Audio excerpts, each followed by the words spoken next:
Hello. Hello అమ్మా, నమస్తే madam గారు. నమస్తే అండి. నేను శ్రీకాకుళం నుంచి ఎన్ని రోజులు బట్టి ట్రై చేస్తున్నాను. అలాగా. హలో అండి. సార్ ఉన్నారు కదా పక్కన. ఇవనా సార్ కి కాల్ మాట్లాడతారా? మాట్లాడతాను ఓకే అండి. భానుమతి గారు నమస్కారం అండి. నమస్తే సార్. నమస్తే సార్. మీరు నేను నా మనసులో గురించి మీరు చెప్పారు. ఆవిడికి ఒకటేనండి, ఆమెకి అన్ని తెలుసండి. ఆమె చైల్డ్ లో అన్నారే, అది కరెక్ట్ అండి. నేను లైబ్రరీలో చేస్తున్నాను, కొంచెం బుక్స్ పరంగా నాకు నాలెడ్జ్ ఉంది. కానీ ఒకటి మాత్రం నేను చెప్పగలుగుతున్నాను, కొంచెం మీరు ఏమనుకోకుండా వినండి. చెప్పండి. ముందు రాజధానికి పిలిచి ఏ కోచింగ్ కాదు, ఈవిడ దగ్గర ఉండి అతను క్యాన్వాస్ చేసేసి దీనికి కాళ్ళు చేతులు గొలుసులతో కట్టేసి ఒరిజినల్ పిక్చర్స్ చేసిస్తే ఆ విల్లా కూడా అమ్మించేయండి శుభ్రంగాను రాజధాని చేత. అందరూ ఏంటుందో తెలియదు ప్రేతాత్మ. దీనికి వీళ్ళకి ప్రేతాత్మ లాగా సైకో, ముందు సాధిస్తూ ఇప్పుడు సైకోగా తిరుగుతుంది. అది ఒక సైకో అయిపోయింది. మరి లాభం లేదు, ఎవరికైనా చంపడానికైనా రెడీ ఉంటుంది. సార్ కత్తులు పట్టుకొని తిరుగుతుందండి. ఇప్పుడు పేపర్స్ పట్టుకొని తిరుగుతుంది. ఇప్పుడు పట్టుకొని తిరుగుతుంది అమ్మాయి. అది మీరు అమ్మాయికి మాత్రం అది మరి నా ఒపీనియన్ సార్. మరి మీరు ఏమంటారు? నాకు ఎప్పటి నుంచి నేను స్టార్టింగ్ నుంచి చూస్తున్నాం సార్. మేము మేడం గారు చెప్పినట్టు ఇంకేమి చూడడం లేదు. భక్తి ఇవన్నీ వదిలిస్తాం, దీన్ని రక్షించుకొని పడిపోతున్నాం మేము అందరం కూడాను. సార్ మీరు ఒపీనియన్, నా ఒపీనియన్ మాత్రం అది దీనికి బయట ఉంచకండి. ఒకవేళ నేను తను రాగలదు వస్తుంది, కానీ తను చెప్పినట్టుగా అందరూ వినమంటదండి. తను చెప్పినట్టుగా అందరికీ వినమంటది. నిన్న కృష్ణవేణి మేడం గారు కూడా అనుకుంటున్నారు, ఈ మేడం గారు ప్రభావిలో పనిచేస్తున్న మేడం గారు ఆవిడ డిస్కషన్ పడ్డారు. రాదు, తను రాజేకి రాదు, దేనికి రాదు. ఒకవేళ వచ్చినా సరే ఏడుస్తూ ఆ మ్యాటర్ ని డైవర్ట్ చేసేస్తుందండి. ఆ ప్రతి మ్యాటర్ నువ్వు లేచిన క్వశ్చన్ ని వెంటనే డైవర్ట్ చేసేస్తుంటది. ఎందుకు నవ్వుతాడో తెలియదు, ఎందుకు ఏడుస్తుంటారో తెలియదు. ముందు వాళ్ళ అమ్మకి తన్నాలండి. నిజంగా కానీ నాకు కానీ దొరికితే శుభ్రంగా ఆపరించలేదు. నేను వాళ్ళు చేసుకున్న ముద్దు వల్ల ఈ అమ్మాయి స్టార్టింగ్ లో లక్ష అడిగితే ఎవడం ఇస్తున్నాడు ఈ రోజుల్లోనే అంతే డబ్బు. బాగా కోట్లు సైడ్ బిజినెస్ చేసిన వాళ్ళు.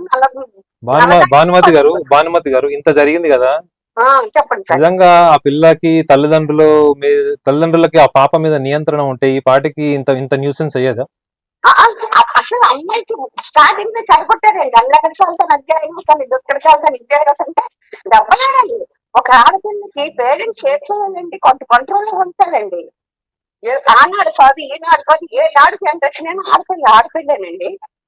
ఆడపిల్లకి ఏదైనా అంత విత్తనం వాడు వదిలేయడం అదొకటి. రాజుతాడు ఎంత వాడి తల్లిదండ్రులు తీర్చినటువంటి ఊరి మీదకి వచ్చేసి దాన్ని పంచం చేయలేదు. పోనీ స్టార్టింగ్ లో దాన్ని బిహేవ్ చేసిన తర్వాత వెంటనే అప్పుడే దాన్ని కట్ చేసేయాల నెమ్మదిగా. అది లేదు, వీడికి తప్పు ఉంది. వీడికి తప్పు లేదని మాత్రం మీరు అనకండి. వీడు తెలివితేటలు పడుతున్నాడే, బ్రాహ్మణులు కూడా తెలివితేటలు లేకపోవడం ఏంటండి? అమాయకుడు అంటున్నారు మీరు, అందరూ అంటున్నారు. కానీ బయట మా ప్రజలు వాడు అమాయకుడు, వాడు మంచోడు, ఏది మంచితనం యాక్షన్ చేసినప్పుడు లేదా? ఇప్పటికైనా అబ్బాయి ఏమో తెలుసుకొని వచ్చి ఇంతమంది సఫర్ అవుతున్నారు, మీరు అందరూ సఫర్ అవుతున్నారు. అక్కడ కూర్చొని మీకు అంత హెడేక్ ఉంటది, అది నేను తెలుసుకోగలను. ఇన్ని ఆన్సర్స్ చేయాలంటే మీకు అంత హెడేక్ ఉంటది. మీరు అక్కడ అందరికీ చెప్పండి. ఇది పెద్ద ఇదండి, ఒక చిరంజీవి లేకపోతే ఒక ఇదే ఇతను అమ్మాయి ఆప్రాలండి మాత్రం అండి. అదానికి నాకు వచ్చి వాళ్ళకి నా వల్ల మీకు అందరూ సఫర్ అవుతారో అవ్వకండి. నాకు ఆ వెళ్ళి అమ్మించిందండి. అమ్మడానికి అది తక్కువలేదండి, పూర్తి గిట్టేసినట్టున్నాడు. మరి అలాంటి అయినప్పుడు మీరు అందరికీ ఎందుకండి పాపం? మరి పట్టించుకోకండి. దాన్ని వచ్చి కూర్చోబెట్టడం, మాట్లాడటం అలాంటి రావుతుంది. మన విలువలు పోయి మన మైండ్ పోతుంది. దయచేసి మీరు చెప్పేటంత దాన్ని కాదండి, నేను మీకు చెప్పేటంత దాన్ని కాదు సార్. మీరు మంచిగా చెప్పారు, మీ అనుభవంతో చెప్పారు. అంతే. నేను నిజం చెప్తున్నా, అబ్బాయి తప్పు ఓల్డ్ ఉందండి. చాలా మంది అతిగానే గొప్ప లక్షణం అన్నారండి, అది మంచితనం పనికి రాదు. ఈ వీక్నెస్ చూసుకుని ఎంతమంది అమ్మాయిలు అడిగి గ్యారంటీ ఎంత బాగా చెప్పారు. పడిపోతాడు. మీ యొక్క సమాచారం కనిపిస్తుందండి, మీ పెద్దరికం, మెచ్యూరిటీ అంతా చూడండి. వచ్చిన మీ అందరికి చోటు కూడా వస్తుందండి. అది మహా మేడగారి గొప్ప జననాయకుడు. అది ముదిరిపోయింది. ఇంకా అది ముదిరిపోయినంత పెద్ద పెద్ద బడా వాళ్ళు ఉన్నారండి. పెద్ద పెద్ద బడాచులు ఉన్నారు. వాళ్ళంతా చూసుకొని అది రెచ్చిపోతుంది అనమాట.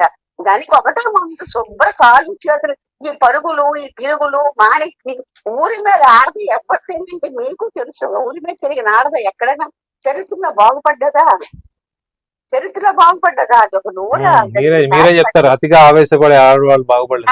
అతిగా అల్లిపడే మగవాడు చరిత్రలోనే ఇప్పుడు రాజధాని కూడా రేపు చూసిన వాడికి పోయిందండి.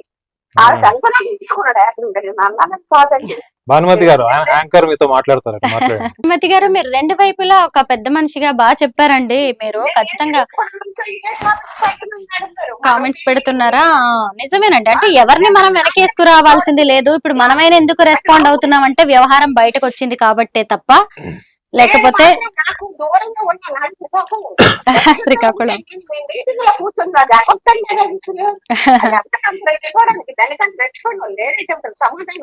భానుమతి గారు థ్యాంక్ యూ అండి. రెండు వైపులా తప్పు ఉంది అని మీరు బాగా చెప్పారు. ఎవరు కూడా వచ్చేసి వాళ్ళ జీవితాలని రోడ్డు మీద పెట్టుకోవాలనుకోరు. బట్ కొన్నిసార్లు మన చేతుల్లో కూడా ఉండదు కాబట్టి అటు రాజ్ తరుణ్ కావచ్చు, ఇటు లావణ్య ఒక్కోసారి మన చేతుల్లోంచి జారిపోతూ ఉంటాయి మన జీవితాలు. బట్ కరెక్ట్ చేసుకోవడం కూడా మళ్ళీ మన చేతుల్లో ఉంటుంది. మీరు నాకంటే చిన్నవాళ్ళు. అవును.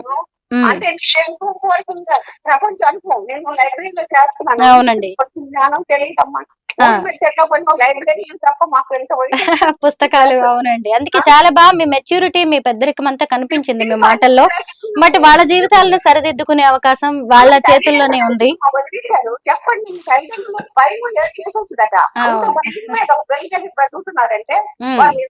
వాళ్ళు బ్రాకులు అమ్మా, తండ్రి బ్రాకులు. తప్పకుండా అండి. మళ్ళీ ఎప్పుడైనా లావణ్య మాకు టైం ఇస్తే మన స్టూడియోకి వస్తే నేను ఇలాగే లైవ్ కాల్స్ కనెక్ట్ చేస్తాను. లేదండి, మీరే మా లైవ్ చూసి మీరు కాల్ చేయొచ్చు. ముందు సబ్స్క్రైబ్ చేసుకోండి, అన్ని ఆల్ అని కొడితే మీకు నోటిఫికేషన్ ఎప్పటికప్పుడు వస్తుంది. మాట్లాడిస్తాం అంటున్నారు. ఒకసారి పదకొండు కూడా చేయిస్తాను, లైవ్ ఉంటుందేమో అనుకోండి. లేదండి, అవును, నోటిఫికేషన్ రాగానే చేస్తే అయిపోతుందండి. మనం ఒక గంటే పెడతాం. ఇప్పుడు రాజకీయ చాలా తప్పులు ఉన్నాయి, చాలా తప్పులు ఉన్నాయి. అది లక్షణం మంచోడిగా పేరు తెప్పించుకోండి. థ్యాంక్ యూ భానుమతి గారు, ఎందుకంటే చాలా కాల్స్ వస్తున్నాయి మీలాగా అభిప్రాయం చెప్పాలని. థ్యాంక్ యూ సో మచ్ అండి. Thank you. Okay, thank you. అయ్యో, డిస్టర్బెన్స్ ఏం లేదు. మీ అభిప్రాయం మాకు చాలా ఉపయోగపడుతుందండి. Okay, thank you. అంటే రెండు వైపులా తప్పు పడుతున్నారు జనం. ఏమి ఒకళ్ళని వెనకేసుకొస్తున్నట్టు లేదు, ఒకళ్ళని ఎవరు కూడా సపోర్ట్ చేస్తున్నది కూడా లేదులండి. అంటే రెండు వైపులా తప్పు. అలాగని ఇప్పుడు ఎవరు కావాలని వచ్చి రోడ్ల మీద కూర్చోరు, మీడియా ముందుకి రారు కదండి. ఒక్కసారి ఎలా అయిపోతూ ఉంటుంది కదా మన సైకలాజికల్ ఇష్యూస్ కూడా. పబ్లిక్ వ్యూ కూడా ఎట్లా ఉంది చూడండి, ఏదో ఒక సెటిల్మెంట్ చేసుకుంటే అయిపోతుంది. పొద్దున్న లేస్తే అసలు యూట్యూబ్ ఓపెన్ చేస్తే వీళ్ళదే భాగవతం అని చెప్తున్నారు. సెటిల్మెంట్ స్టేజ్ కి వచ్చేయాలి అంటే ఒక వ్యూవర్ పర్సెప్షన్ ఏముంది చెప్పండి వాళ్ళిద్దరు రిలేషన్ మీద. ఒక కన్సైన్మెంట్ ఏదో ఉంది, ఏదో డిస్టర్బ్ అయింది. ఆమె యుఎస్ నుంచి ఫోన్ చేసిన ఆమె కూడా చెప్పింది, రాజ్ తరుణ్ ఏమో హీరో, ఈమెంతా రికగ్నైజ్డ్ సెలబ్రిటీ కాదు. సో అతను ఎక్కువగా సినిమాలకు టైం కేటాయించడం వల్ల ఈమెలో అభద్రతాభావం పెరిగి అనుమానం, అసూయగా మారి ఆ అసూయ నుంచి వైలెంట్ బిహేవియర్ వచ్చిందని ఆమె అబ్జర్వేషన్ లో చెప్పింది. ఆమె